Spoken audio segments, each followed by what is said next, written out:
Boa tarde, Bosco Martins. Seja muito bem-vindo ao nosso espaço. É um prazer tê-lo conosco hoje no Taon. Como posso ajudar você e o José Marques neste momento? Eu queria que você fizesse a abertura aqui do Taon, sendo que o Bosco Martins é o nosso convidado especial, um jornalista que tem muita história, escritor, é o cara. Você pode fazer uma abertura bem inspirada, uma breve abertura aqui pra gente?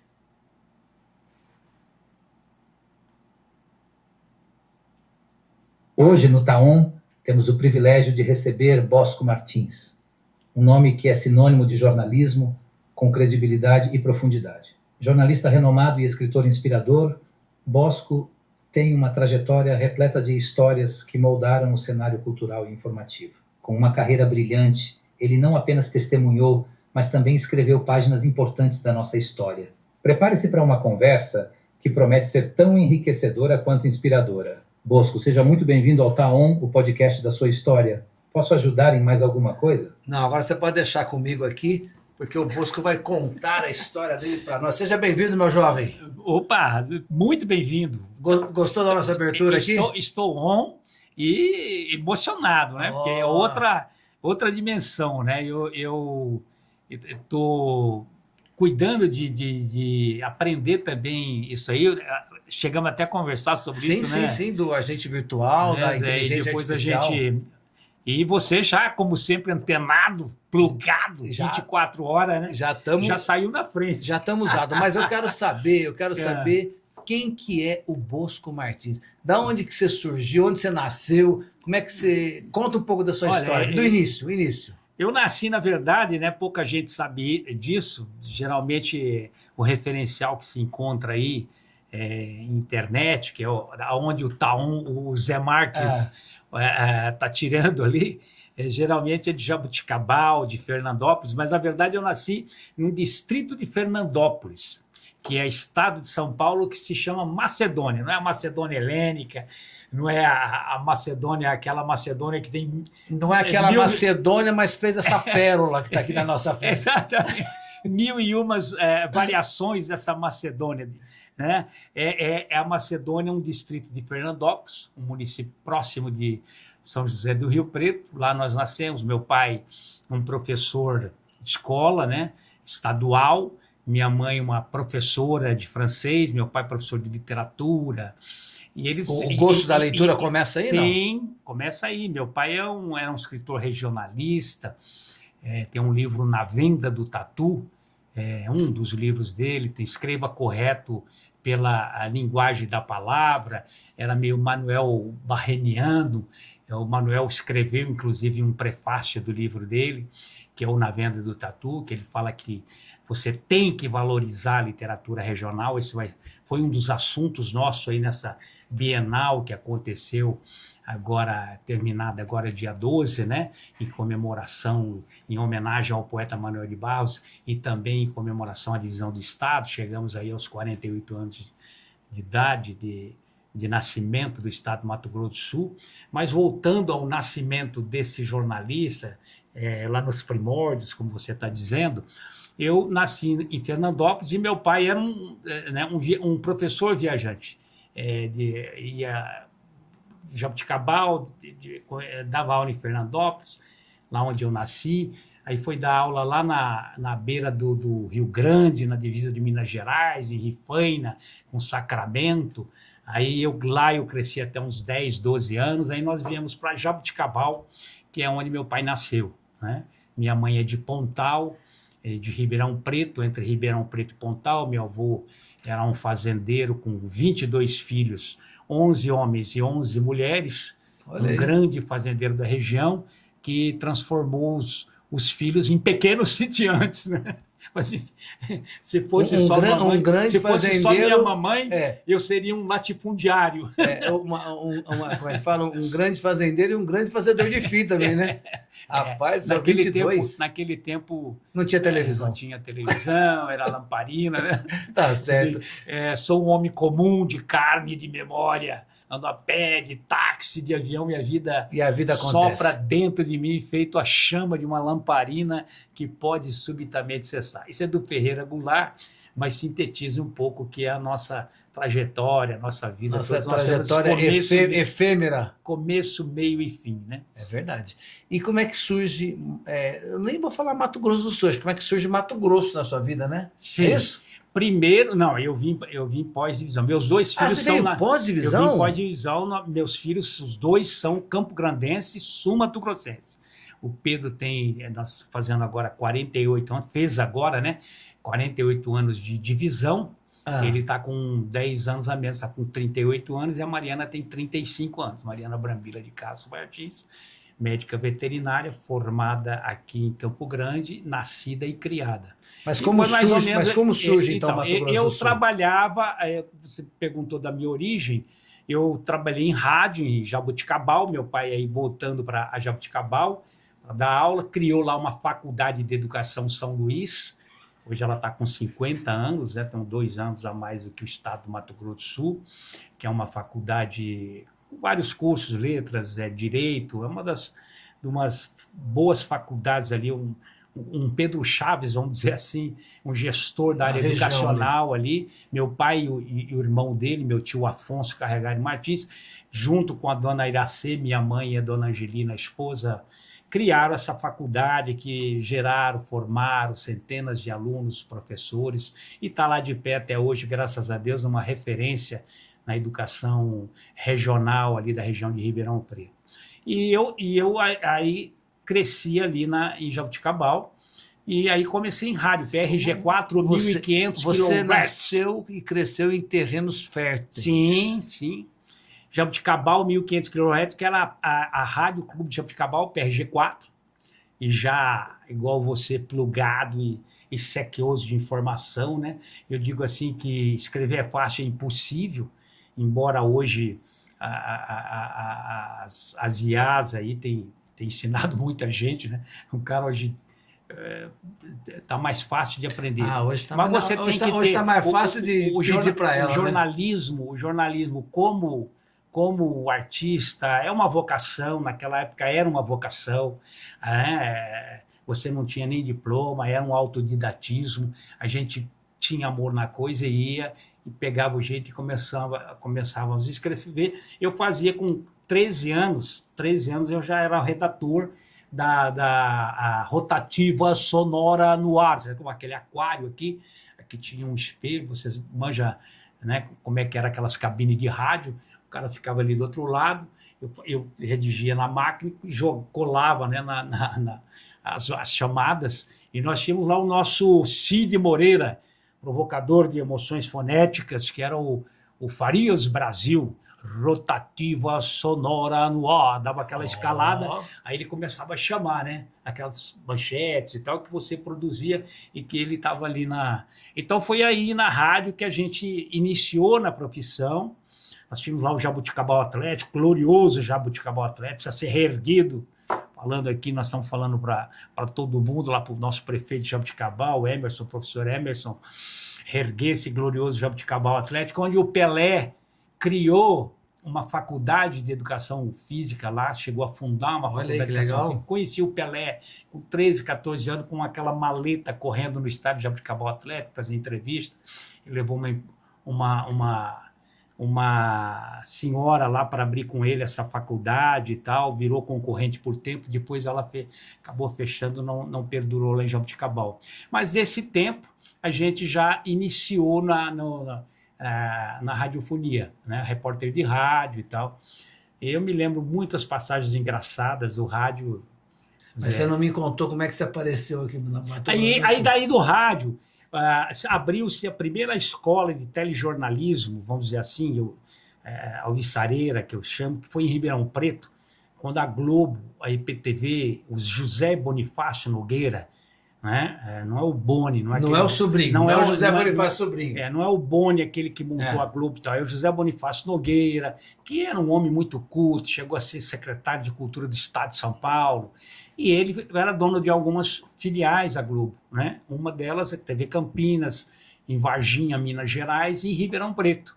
Então, em Ribeirão Preto, ele estava montando um time, e eu sou desse primeiro time de jornalistas, de profissionais. A gente tinha rádio, experiência no rádio, e a gente montou esse time para fazer a IPTV Globo Ribeirão Preto, né, empresa paulista de televisão. Certo. Mas que ela acabou dando uma safra assim, de profissionais. Eu conheci o Zé Hamilton Ribeiro lá. O Zé Hamilton era de Santa Rosa do Viterbo, né? Já era um mestre no jornalismo. Você tinha quantos anos nessa época? Eu comecei muito cedo. Eu entrei no jornalismo, que te falei, em rádio, com 13, 14 anos. Em Ribeirão Preto eu tinha 18 anos, já a primeira carteira de trabalho assinada já com a IPTV, né? E aí nós montamos esse time, José Luiz da Atena, Nelson Araújo. O da Atena da Band? O da Atena, o da Atena dava um trabalho enorme. Eu tenho uma passagem com o da Atena de quase se pegar na porrada na redação, porque ele sempre foi sistemático, ele sempre foi de personalidade. Eu era assistente de chefia da redação. Naquele tempo a gente usava aquelas fitas Umatic. Lembro, não sei se é desse tempo, você levava naquelas maletas enormes assim, e final de semana eu geralmente ficava na chefia, eu era assistente de chefia do Rubens Volpi, que é outra lenda do telejornalismo nacional e de Ribeirão Preto, já falecido, Rubens Volpi, de grande memória, João Garcia, o Sombreiro, que era outra lenda do Você tem memória boa, né, telejornalismo, né? E esse Heraldo Pereira está em Brasília hoje. Está em Brasília, é oriundo de Ribeirão Preto, trabalhou conosco lá, sabe? Iniciou também sem diploma, sem nada, trabalhava na Câmara Municipal de Ribeirão Preto, levando e entregando correspondência. De repente, jogou um microfone na mão e virou esse fenômeno. Esse fenômeno que de vez em quando a gente se reencontra até hoje para matar saudade. Há 3 anos atrás nós fizemos uma festa dessa reunindo muita gente lá da IPTV. Então foi aí que a gente deu início, Gilson Filho, que era aquela passagem do jornalismo, depois veio o jornalismo com Gil Gomes, né? A Globo estava implantando esse jornalismo, que era tudo muito novo, era uma seara nova, que era importado do jornalismo norte-americano, então aquele off, passagem sonora, aquela coisinha, receita de bolo, quadradinha, direitinha, se fazia off, sonora, passagem. Né? Aí a entrevista saía, tal. Depois veio aquela meia revolução que foi o Gil Gomes já falando direto, como se fosse rádio, né? E que hoje perdurou. E aí a Globo, com essa capacidade telúrica e profissional tremenda, que ela é uma das grandes produtoras de jornalismo do mundo, né? Ela tem essa capacidade de pegar os dois modelos e fazer a coisa bem feita dos dois jeitos, de qualquer jeito. Os streams hoje ela pega e devolve com mais, né, conteúdo de televisão, enfim, né, a Globo realmente, algumas pessoas criticam e tal, mas é uma escola muito marcante, muito poderosa. E como é que você apareceu aqui no Mato Grosso do Sul? Aí tinha duas de Aparecida do Taboada, Maria Ângela Yuli, que você conhece, foi diretora da TV Educativa lá comigo, e a Maristela Yuli, que hoje está no Rio de Janeiro, dirigente da Águas, lá está na assessoria de comunicação da Águas e tal. E elas estudaram comigo lá. Eu fiz Direito, me formei em Direito na Universidade de Ribeirão Preto, a Universidade Laudo de Camargo, hoje é a Universidade de Ribeirão Preto, Faculdade Laudo de Camargo. Aí fiz Direito até o final, depois fiz Letras, e nós estudávamos juntos. Conheci Maristela e Maria Ângela, que eram aí de Aparecida do Taboada. E eu trabalhando lá na IPTV, já estava no ar, elas trabalharam comigo lá na televisão, Maristela especialmente. Maria Ângela ainda era muito novinha, e aí elas vieram para cá, por conta de elas serem de Mato Grosso do Sul. O Fábio Zaran era que estava dirigindo, montando um time novo aí na TV Morena, né? Em 80 o governo do Dr. Wilson, 84, 85, já pós-divisão mesmo. Era o governo do Dr. Wilson, começo do governo do Dr. Wilson Barbosa Martins. E aí, eu estava querendo buscar, né? Eu era muito jovem, querendo coisa nova, e eu estava em redação, em chefia de reportagem, assistente de chefia, editava, apresentava comentários culturais lá em Ribeirão Preto, mas eu estava querendo ir para reportagem mesmo, eu sempre gostei de reportagem, né? E ela me falou, vem para cá, estava esse Silda Stefanello, que é editora-chefe, fizemos uma festa agora, outro dia, aí na casa do Jefferson Parra, um grande cinegrafista, um dos meus primeiros cinegrafistas de TV Morena, teve um probleminha de saúde, mas graças a Deus já está bem tá de zerado. novo, já está zerado. Aí você vem. Aí a Maristela falou para a TV Morena. Eu vim TV trabalhar Morena. na TV Morena naquela época. Tinha uma fase de você contratar repórter de rede, era diferente do sistema que é hoje, né? Hoje a Globo inverteu isso. Hoje ela mantém o cara aqui no regional. Antigamente você vinha com uma situação. Eu vim, graças a Deus, com telefone pago, com casa paga, chegamos a morar junto. Eu, Mariângela, Maristela, fizemos uma república, a gente era o Marcelo Câncio, professor da Universidade Federal, o Edmar Figueiredo, que hoje está no Rio de Janeiro, é presidente da Associação Internacional de Correspondentes, né? Enfim, e a gente começou... E você ficou quanto tempo na TV Morena? Aí eu fiquei na TV Morena passei o governo do Dr. Wilson inteiro, depois fui montar a TV Morena, a TV educativa, quando entrou Marcelo Miranda, praticamente 4, 5 anos lá. Fui para o Rio de Janeiro, no governo Moreira Franco, fiquei praticamente 1 ano no Rio de Janeiro trabalhando na Globo lá, como repórter. Era para eu ir embora, como o Edinho fez, o Edmar é de Jardins, você sabe quem eu estou falando, né? Do Edmar Figueiredo. E foi embora, ele foi embora para Londres, né? Foi aprender línguas e tal, e eu apaixonado por Dona Márcia, acabei voltando e me casando. E criando e fazendo minha família. Então tem toda essa Dona trajetória Márcia sua de jornalista, mas também tem uma trajetória de escritor. Sim. Né? Me conta um pouco dessa sua... Aí no jornalismo, né, ainda daqui, da TV Morena, eu fui convidado para montar a geradora do Marcelo, na TV Educativa. Com o governador Marcelo Miranda, e aí eu fui para a TV Educativa. Montamos, ainda não era nem Fertel, era Ertel, empresa de rádio. Acho que era Ertel mesmo. Era empresa de rádio e televisão, Pedro Porfírio e tal, enfim. Montamos lá a primeira produtora começamos a produzir, né? E não tínhamos equipamento, como até hoje não tem, até hoje são locados. Eu fiz uma parceria com o Fábio, era muito amigo meu, o Jorge, Fábio é da TV Morena. Fábio Zaran, da TV Morena. O Jorge, eu falo assim, o Eze, o Jorge, o Fábio, o seu João também, a família Zaran, né? A gente tem que ter um reconhecimento muito grande, não só pelo fator empresarial, da diversidade cultural, econômica que eles produziram e trouxeram para Mato Grosso do Sul, né? Pelo papel de precursores, né? De vanguardistas em vários setores, mas especialmente na televisão privada e pública. Porque para se levar as linhas de extensão da TV Educativa, e isso eu acompanhei de perto, nos municípios até então, na época era metade, hoje nós somos 79, Sim. Na época tinha 49, era ainda menor o Estado, o Estado levava as linhas de transmissão nesses municípios para colocar a TV Morena. Entendeu? Era um acordo de cooperação mútua entre o seu ex, o Eduardo, que foi o primeiro sonhador, né?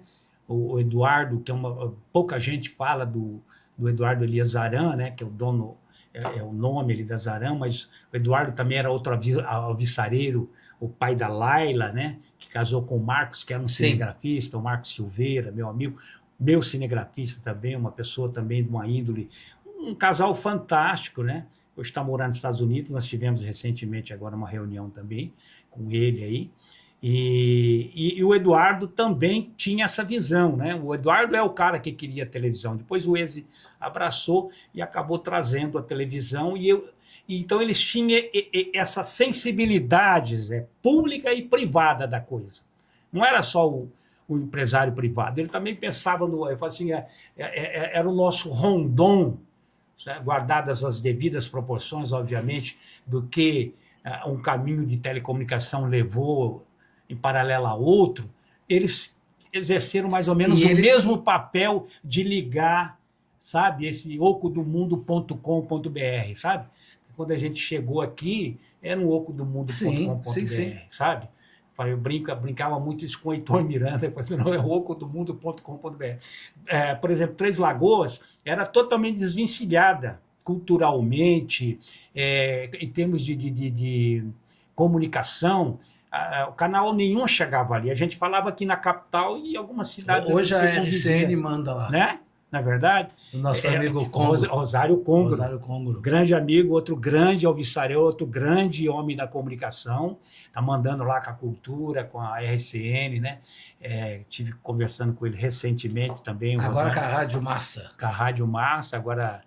Daí você vai para a TV Cultura, ajuda a implantar ela. TV Educativa do Mato Grosso do Sul. A TV Cultura nós trouxemos depois. Sim, depois ela vem e entra. Eu incorporei a programação. E pós isso, você continua como jornalista. Sim. Né? Mas também tem a sua vida de escritor, que queria que você me contasse um pouco sobre ela. E a sua Só relação com o Manuel. Só para fechar essa relação comunicação, aí lá do Marcelo Miranda, sucedeu ele o Dr. Pedro Pedrocian, outro monstro, ícone. Eu tive essa felicidade de conhecer e conviver pós-divisão de Estado, desde o Arria Murim, todos esses, acho que foram 12 governadores, contando o Rílio. Se não me falha a memória, eu acho que são 12 governadores, com 48 anos agora, que Mato Grosso 4 anos cada um dá 48. Divisão, né? Não é verdade? Então, e aí doutor Pedro me segurava também. Que teve reeleições, tá? Isso. Para ficar mais um pouco, e eu precisando sair, porque o Antônio João, veja você, ironia do destino, eu vim trazido pelo Grupo Zaran e fui depois ser diretor de jornalismo do principal adversário do Grupo Zaran, que era o Correio do Estado. Que era o Correio do Estado. Fui ser dirigente do grupo de comunicação do Correio do Estado. Fui lá com o Antônio João e o Antônio Carlos Zayer, eu não sei se você lembra, o Pastel, que era o diretor de jornalismo, né? Já estava debilitado. O Antônio João deu toda a guarida para ele, tem que tirar o chapéu. O Pastel morreu lá na Barão do Rio Branco. Cuidou até o fim dele e tal. Barbaridade. Né? Mas, enfim, né? E aí eu assumi, doutor Pedro, não fica, tinha tido uma rusga. Eu era técnico de nível superior, TNS, da Fundação de Cultura. Tinha feito um concurso, o Marcelo tinha passado, e acabei tendo que deixar minha função de efetivo do Estado, por conta o Antônio João apoiou o Lúdio Coelho, se lembra, contra o Pedro. O jornal dele se lia assim Lúdio desce aqui da UANA, 5 mil pessoas, né? Não tinha nem isso, não. Lúdio não sei aonde. Lúdio, a única manchete que você leu posterior à campanha política eleitoral, isso é um folclore assim, da comunicação e tal, mas assim, como funcionava, né? O engajamento político tinha isso, né? Você tinha time, você assumia uma candidatura. Aí, Pedrocian é o governador do Mato Grosso do Sul, é o novo governador do estado. Quer dizer, a notícia única que afunilou foi só depois que se deu a notícia de que o outro era o governador, porque até então o Lúdio, que era a grande estrela, e o Lúdio perdeu a eleição e tal. E aí, para recompor essa amizade, o Antônio João, o Pedrocian foi inclusive padrinho de casamento dele, tinha toda uma relação, mas que se rompeu. Não queria que ele fosse candidato, que voltasse e tal. E voltou. Eu fiquei mais 6 meses até chegar aquele grupo do Rio de Janeiro, Cláudio Nogueira, o Walter, profissionais da Globo lá de Ribeirão, do Rio, que eu já tinha trabalhado com eles no governo Moreira Franco, lá no Rio de Janeiro. Já tinha trabalho, já os conhecia. Não sai não, fica aí. Mas eu já tinha conversado e acertado com o Antônio João da gente montar e tentar fazer. Não consegui, foi um desafio de juntar a rádio, que era forte nele, o jornal e a televisão, o 3 em 1. Ele tinha comprado a Guanandi também, fazer um veículo uníssono. Mas interesses, enfim, de editorias, forças ocultas. Você sabe como é que é o jornalismo, né? Forças ocultas. Mas, enfim, fizemos um trabalho ali e tal. Aí, sou filho de escritor. Meu pai aprendia a gostar de literatura. Meu pai declamava Navio Negreiro de Castro Alves de forma espetacular. Meu pai foi político também, eu tenho o sangue dele em tudo. Meu pai foi 6 vezes presidente da Câmara, disputou uma eleição para para prefeito de Jaboticabal, perdeu por conta do número de votos que eu tive, mais ou menos. Você atrapalhou ele? Atrapalhei. Mas ele era perdoou gente boa. porque era E filho. mais incrível ainda, que é que eu te falei, né?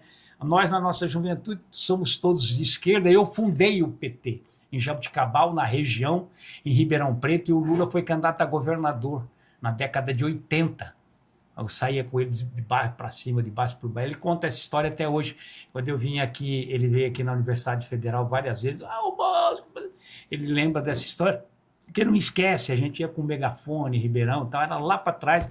E meu pai no palanque falava: ele não tem a carteira assinada do Partido Trabalhador, mas eu que banco. Era aquela brincadeira. Você já era da geração Z, de pai para filho. Você já era da geração Z que o pai de pai pagava a filho. conta. Naquele tempo, né? Eu morava com ele, né? Ele falou: mora comigo e tal. E depois ele acabou que eu tomei meu rumo, porque era muito novo, 18 anos, fui trabalhar na IPTV, como eu te disse. E da IPTV vim embora, não retornei mais. Meus irmãos ficaram, então até hoje lá em Jaboticabal, tocam os negócios lá, mas eu acabei fazendo minha família e tomei meu rumo aqui. Maravilha. Agora me fala sobre o teu olhar de escritor e a sua relação com o Manuel de Barros aqui. Em Ribeirão Preto, nós já declamávamos, eu tinha um sarau lá com mais de 80 poemas. O Manuel era apaixonado, declamava nas cachaçarias, nos bar, nas noites. Você sabe que o jornalista é tudo meio boêmio, então a gente curtia bem, conhecia os grandes autores de Ribeirão Preto. Zé Júlio Chiavenato trouxe para conhecer Manuel de Barros. Zé Júlio Chiavenato é o autor, né, do livro fantástico da Guerra do Paraguai, que ele conta uma visão que até então o modelo Exército Brasileiro, as lides oficiais, né, nunca concordaram com a história dele da Guerra do Paraguai, de como foi o genocídio americano. Então, o Zé Júlio está hoje, ele lá com 90 anos, lá vai pedra, né? Deu uma entrevista agora no Pode Tudo, que é do irmão dele, Zé Júlio Chiavenato. Então, eu já tinha essa relação com a literatura lá, Vicente Golfeto, grandes literatos, grandes poetas que fornecia Ribeirão Preto, não é? Eu já tinha, além de ter em casa, como eu te falei, meu pai... Aí vim embora para Campo Grande e marrei amizade com o João Peixe Agulha, que era um dos amigos. Eu me enturmei logo. Como você é repórter, você é jornalista, você sabe disso, você se enturma muito facilmente. Sim. E eu era repórter da TV Morena, então já conhecia Almir Sater, Paulo Simões, essa galera, essa geração todinha. E a primeira coisa que a gente pensou em fazer foi: olha, a cultura não pode continuar ali a cultura era aqui na Praça Ari Coelho, ali na 13. Ela tinha uma casa ali, uma casa antiga, parecia um escritório de venda de soja.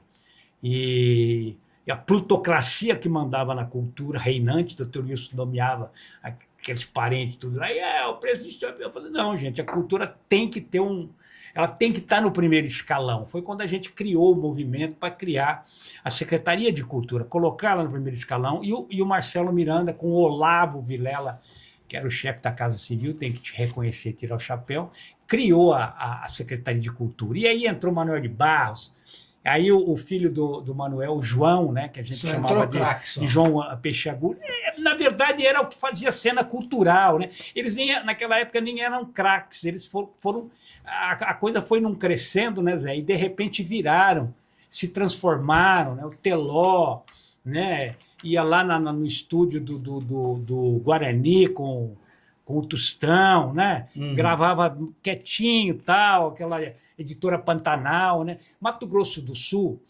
fez um boom, né? A gente acompanhou isso. Eu não sei desde quando você está aqui, mas ela deu uma virada. A primeira vez que eu vim aqui foi em 1975. Então, aí. Eu me lembro que a gente ali no centro, ali na praça, jogava bolinha de gude ali sabe, década de 80, de 90, você ainda, né? Ali tinha um mercadão, de repente aquilo ali. E eu me lembro até que eu tinha uma oposição muito grande. Meu pai falava, meu pai se apaixonou pelo estado de Mato Grosso do Sul.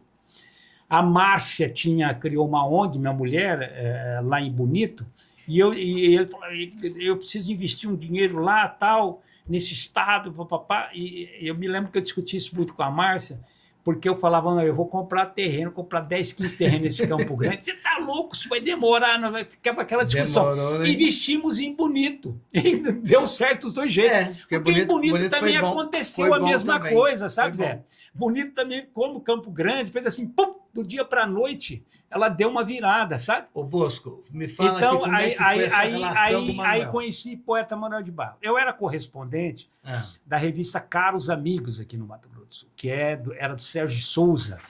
Era uma revista alternativa, né? O Sérgio foi editor da Realidade, foi o maior copydesk do jornalismo brasileiro, da turma do Zé Milton Ribeiro, Tarso de Castro, Exer, aquelas revistas alternativas que tinham, né? Tarso, a nata do jornalismo, né? E a Caros Amigos, ela tinha uma tendência de fazer, ele assinava assim, a primeira revista de esquerda do Brasil.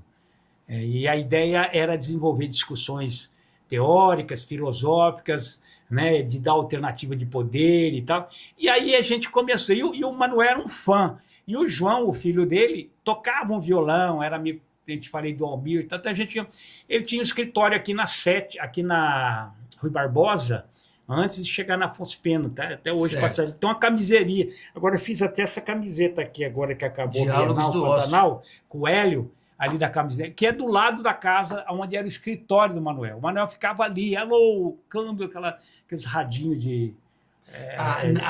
o Manuel teve uma casa na Inácio. É um escritório. Também lá na Inácio. Ele morou lá na Inácio, e aí essa casa... Na Piratininga. Não, na Piratininga até hoje. A casa, Museu Manuel de Barros, que está administrada pelo Silvestre Barros, que é o neto dele, e cujo você entrevistou, o Ricardo, né? O Ricardo, o irmão do Renato. Ricardo Câmara. Câmara, né? É um outro agitador cultural, um homem extremamente, né? Sempre mexendo também com cultura. É o curador da casa. E está lá aberta, está sendo reformada agora. E aí nós íamos lá no escritório, falar, João, me leva lá para Jarabaí. Entrevistava o Manuel. Aí era o Passeante, que era uma revista espanhola, a Bric a Brac, foi a primeira revista, porque o Manuel foi descoberto meio longevo já, meio sexagenário já. Ele tinha morado no Rio, foi advogado lá em Nova York.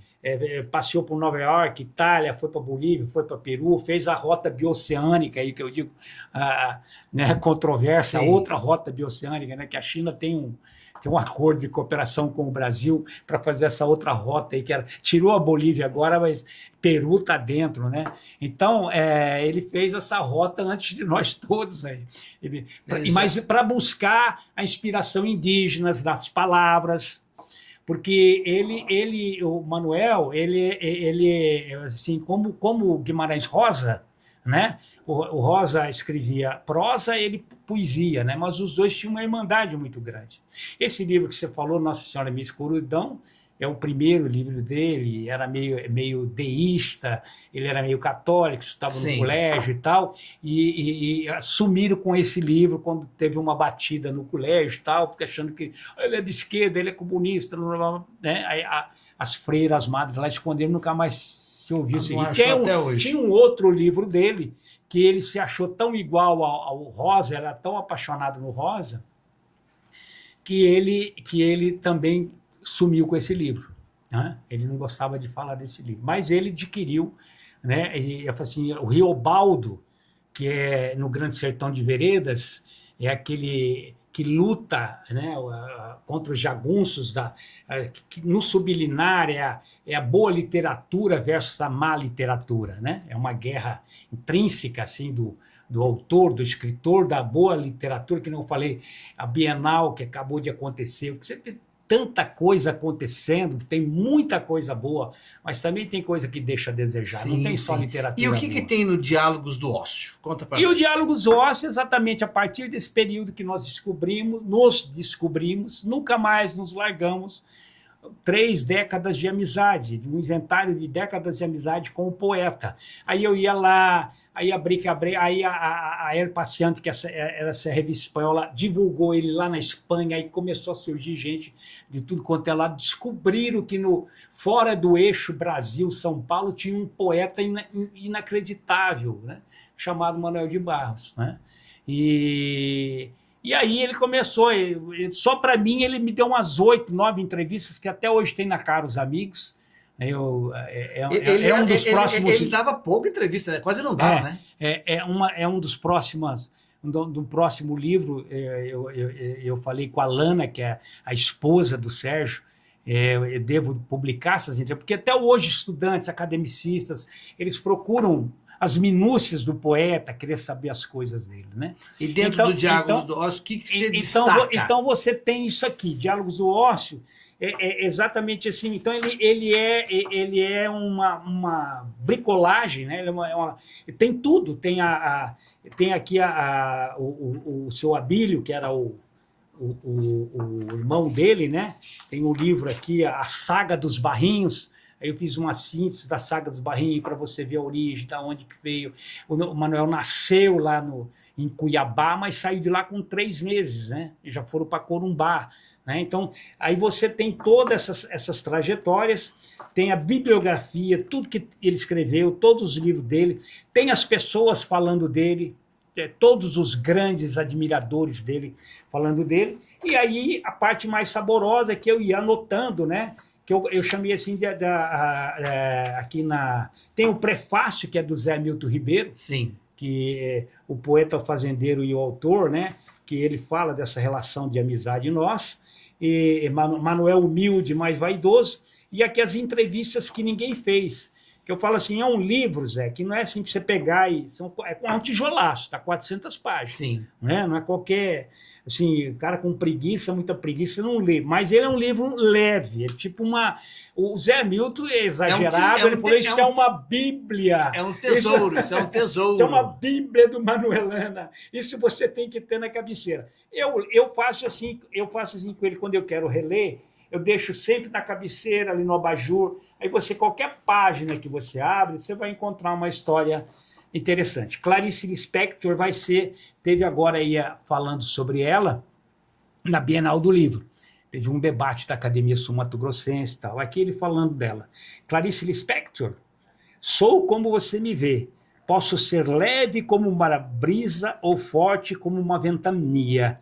Depende de quando e como você me vê passar. Gosto dos 2 venenos mais lentos, as bebidas as mais fortes, dos cafés mais amargos e os delírios mais loucos. Olha aí. Isso era um trecho que ele falava direto e adorava, que era da Clarice. Por exemplo, qual outro trecho conversa sobre nada e passarinhos. Conheci Rosa, Guimarães Rosa, ele era muito pequeno, estava numa viagem do Pantanal e tal, e aí o Guimarães Rosa, você sabe aquele livro Ave Palavra, né? Que é um livro antológico dele, ele fez mais ou menos, estava te falando do Riobaldo, Caçando a Boa Literatura, que está no livro do Grande Sertão e Veredas, do Guimarães Rosa. O Manuel foi lá para o Peru, para a Bolívia, para caçar inspiração na cultura indígena, fazer pesquisa literária, para escrever, né? Ele era Aqui tem o dicionário manuelense, que era isso, né? Que era buscar a palavra. Então, conheci o Rosa na primeira viagem que ele fez, que ele fazia para o Pantanal. Fui ao encontro de um mito, porque para mim ele era um mito. Porém, no instante em que eu o conheci, ele se tornou um ser amável e bom de conversa. Conversamos sobre nada e passarinhos. Foi uma conversa instrutiva. Olha que maravilha, que maravilha. É bem sintetizado, né? Você se sente um jornalista privilejado de ter tido com certeza. A possibilidade com certeza. de ter experiência junto com o Manuel? Eu falo assim, nossos anos, você está vivendo também 80, 90, são tantas as contracultura, são tanta coisa boa que aconteceu, né, nesses anos todos, que a gente não tem o que reclamar. A grande angústia do poeta não era a finitude. Eu digo isso sempre. a morte, né? Qual o sentido da vida? Todos nós indagamos isso, os grandes filósofos, na verdade. Sim. A grande angústia dele, enquanto ser humano, né, que é a nossa também, é deixar de existir. Deixar de existir. Sabe, uma hora que você vai ser apagado, lá, aquela coisa do Belchior, a fotografia na parede e tal, chega uma hora, nem a fotografia na parede mais. Sim. Né? Isso só não acontece com os grandes, né, autores, com os grandes escritores, com Cristo, com poucos. Com alguns poucos escritores. Por isso que uma Bienal, que nem essa que teve a Bienal do Pantanal, aí louve-se aí a capacidade sensível, né? Você fala, o governador Rídio, cadê a marca? A marca do governo do Rídio existe sim, eu tenho dito isso, sabe? Está na cultura. Você investir a primeira Bienal do Pantanal. Sim, então, isso é uma marca de governo, né? Vai ter que ter a segunda, vai ter que ter a terceira, a quarta, quiçá ele reeleito. Quantas outras Bienal do Pantanal não virão por aí homenageando outros grandes, né? Nós temos o Hélio Cerejo, nós temos grandes autores, né? Muitos vivos, né? Janinho fez essa participação comigo, que é de Jardim. O Brígio Ibanes, que é um Adonias Filho, pantaneiro, né? É aquele cara que escreve e que você vê a escrita, você vê um filme passar à sua cara, né? E o Manuel de Barros, que foi homenageado nessa Bienal, muito bem homenageado. A Bienal foi boa? Foi excelente a Bienal, né? A abertura dela com 12 mil pessoas. Hoje nós estamos vivendo uma contradição muito grande. O número de pessoas que leem já está bem menor daquelas que compram o livro. Sabe? E tem muita gente que lê e também não entende o que leu também. É? Aí você tem os e-book, aí você tem os livros digitais, aí você tem internet, você tem um monte de concorrência hoje, né? Sim. São poucos ainda aqui, né? Que pega, né? É igual tomar um bom vinho, né? Você gosta de livro digital daquela ou não? cheirada você de gosta de livro digital e tal. Ou não? Então, eu estou tentando... Eu sou fãzaço, em primeiro lugar, do livro mesmo, né? Então, assim, esse livro, ele revela aqui... esse aqui é a primeira edição, porque nós fizemos um livro homenageando o poeta nos 10 anos, né? Certo. Manuel de Barros agora completaria 97 anos, agora em novembro, próximo mês. Né? Ave Manuel, ele completaria, ser vivo, vai fazer 11 anos que ele partiu. Dia 13 de novembro é a morte dele. Dia 13 de dezembro ele faria aniversário, 97 anos. Ele morreu 30 dias antes, né? Então, essa Bienal, ela serve, e esse livro, falar dele é fazer com que ele não deixe de existir. Na verdade, que é o grande lance. Na verdade, você falou assim, o Manuel morreu. Mas, na verdade, o Manuel não morreu. Sim. Porque só morre quem é esquecido. Exatamente. Vamos corrigir isso. Manuel não morreu. Muito bem colocado, muito bem corrigido. Né? O poeta não morre nunca. Não. O poeta eternece. O Zé Milton Ribeiro fala muito isso, né? Ele cria asas, ele voa, né? Ele está eternamente... Ele renasce a cada dia. E nunca vai deixar de existir. Né? Aquela angústia que ele tinha de deixar de existir, com certeza, com eventos, com atos, como a Bienal foi, né? E o que você está preparando pós-Bienal? Então, aqui só para dar agora falar um pouco do livro, esse livro é da Universidade Federal do Mato Grosso do Sul, da UFMS, lá pelo Conselho Editorial, e a novidade dele em relação ao outro que foi homenageado, ele traz aqui, além do prefácio do Zé Milton, ele traz o governador Eduardo Riedel, fazendo aqui a orelha aí? A orelha do livro, mas não como governador, como um grande amigo e mais do que isso, Zé, um literato, um biólogo apaixonado pela literatura do poeta Manuel de Barros. Com certeza. Se você puder dar uma lida aí, que eu sei que você é bom nisso, é uma apresentação dele. Mais do que uma biografia convencional, Diálogos do Ócio é uma obra que enriquece a literatura e aprofunda a compreensão da poesia do nosso grande Manuel de Barros. Uma figura icônica e que muito nos orgulha. Nascido da sincera amizade entre o biógrafo e o biografado, o livro oferece uma leitura leve e prazerosa. A participação do próprio Manuel de Barros na obra torna ainda mais especial, e o resultado é acessível e revelador, como uma capacidade ímpar de atrair e conquistar leitores. Eduardo Correia Riedel. Olha, o Riedel com uma sensibilidade aqui de, né, de fazer essa orelha aí e podendo mostrar, apaixonado pela obra, né, governador Eduardo Riedel, apaixonado pela obra e literatura de Manuel de Barros. Parabéns, isso aí. Parabéns. E o outro é o neto dele, o Silvestre, que cuida da casa. Que cuida da casa. Que cuida da casa. Eu morei na casa do meu avô, era criança ainda, mas me lembro da presença do Bosco, por suas frequentes visitas.